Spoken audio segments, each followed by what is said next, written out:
Hello and welcome to the channel. Today we are going to discuss the poem I Remember by Thomas Hood. This poem was published in 1826, which is 200 years ago, but it won't feel old fashioned or unrelatable because, firstly, the language is simple. Secondly, the feelings that it expresses are universal and timeless. Many people who had a happy childhood miss it and talk about it very fondly. That is also true of the poet Thomas Hood, who was not only a poet but also a humorist. That is, someone who writes funny literature. His humorous poems are the most famous, but he also wrote many poems with serious themes about emotions that affect all human beings. He was also a great lover of nature, and this is reflected in the poem. So, without any further delay, let's go straight to the poem. I remember the house where I was born, the little window where the sun came peeping in at morn. He never came a wink too soon, nor brought too long a day, but now I often wish the night had borne my breath away.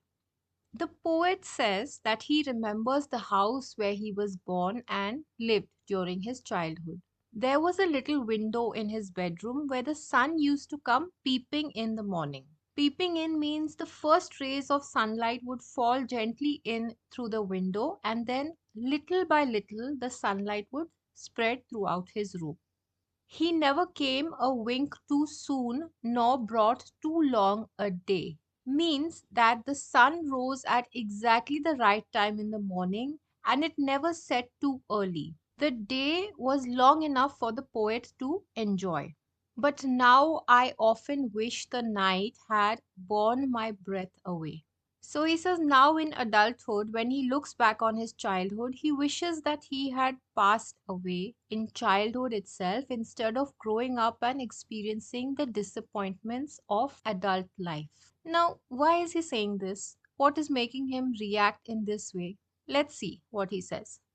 I remember the roses red and white, the violets and the lily cups, those flowers made of light, the lilacs where the robin built, and where my brother set the laburnum on his birthday.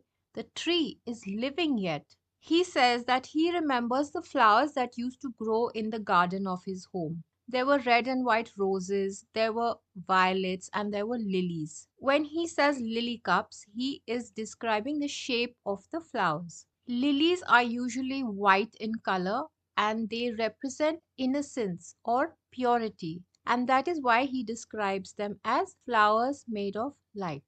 The lilacs where the robin built. So, lilac is another type of flower bearing tree where robins, a type of bird, have built their nests. And where my brother set the laburnum on his birthday, the tree is living yet. Laburnum is another type of tree that has yellow flowers. He remembers that once on his brother's birthday, he had planted a laburnum which had grown into a tree that was still alive when he wrote the poem.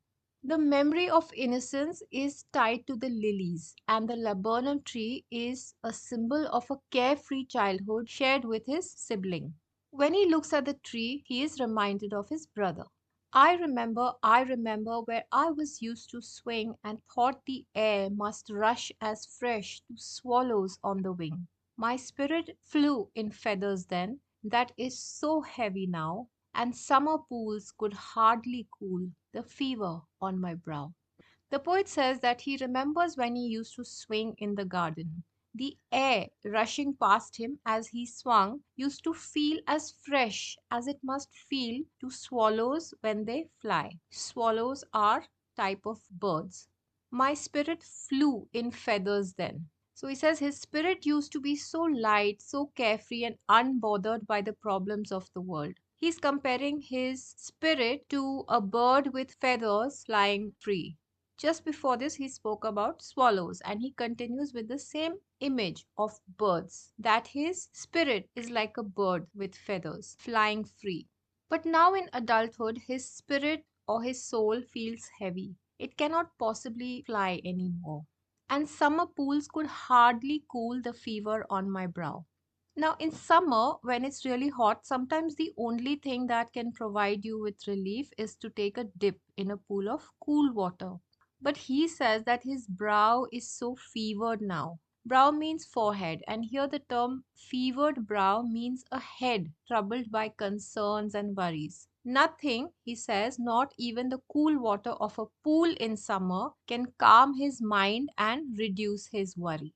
I remember the fir trees dark and high. I used to think their slender tops were close against the sky. It was a childish ignorance, but now 'tis little joy to know I'm farther off from heaven than when I was a boy.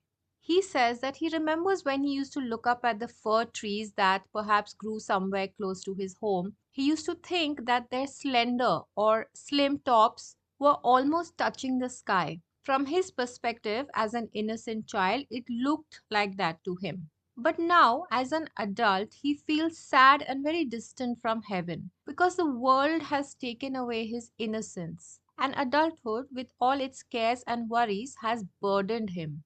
When he was a boy and he looked up at the fir trees, he used to think that just beyond the tops of those fir trees was where heaven was. But now, when he has grown up, he has understood that it was just his childish belief. And this realization makes him feel very sad. The poem ends on this note of sorrow, regret, and a longing for the past. The world that he had experienced as a child was full of wonder, happiness, and innocence. But as an adult, he has lost all of that. He realizes that he preferred childhood and now he feels lost and alone and much further away from heaven than when he was a boy. So that was the line by line explanation of the poem. Now let's look at some of the themes. As soon as you read the poem, one thing that stands out is the nostalgia that the poet feels. Nostalgia is the deep feeling of missing the past or longing for something that you once had. In this case, he longs for happiness, simplicity, and the carefree nature of his childhood. There is a deep sadness that the poet feels for the loss of childhood innocence.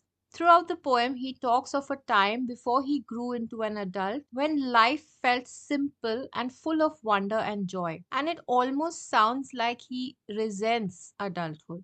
Another theme is the fleeting nature of time. Fleeting means something that passes by very quickly. The poet feels that his life has moved too fast from the innocence of youth to adulthood, which is burdened with so many responsibilities. Time moves only in one direction and we can never go back. There is a contrast of the past versus the present. Childhood is presented to us as perfect, and the present, adulthood, is shown as full of disappointment and struggle. He also uses a few literary devices in the poem, and we'll have a look at those as well. The poet gives inanimate objects human qualities, such as the sun peeping in at morn and the night being able to take one's breath away, which is called personification. The imagery used in this poem deserves a special mention because he uses so many images to paint a picture of his ideal childhood. His childhood home, the garden, the swing, the trees, everything represents the lost happiness of childhood. The poem uses clear descriptions that involve all the senses, such as feeling the sunlight on his face, feeling the air rush past him on the swing, looking at the beautiful flowers in the garden, the coolness of water in the pools in summer, and many such other descriptions. These work so well because they are universal and we can imagine feeling them ourselves. He uses nature to represent happiness and a kind of lightness of childhood. There are flowers, trees, sunshine, and pools of water, things that make childhood feel bright and joyful, whereas the present feels heavy and grey.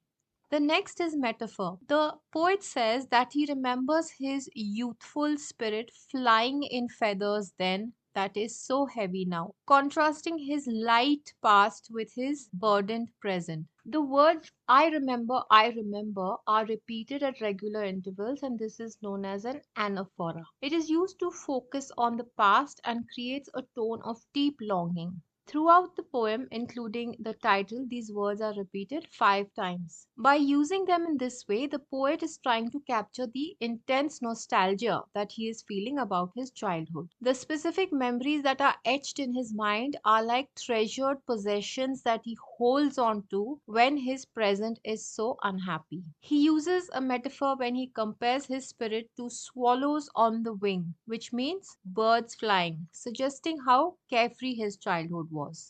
So that was all for the poem. I hope that you have a much clearer understanding of the meaning of the poem and its main themes. Don't forget to like and subscribe so that the video can be recommended to other students as well. And I will see you again in the next video.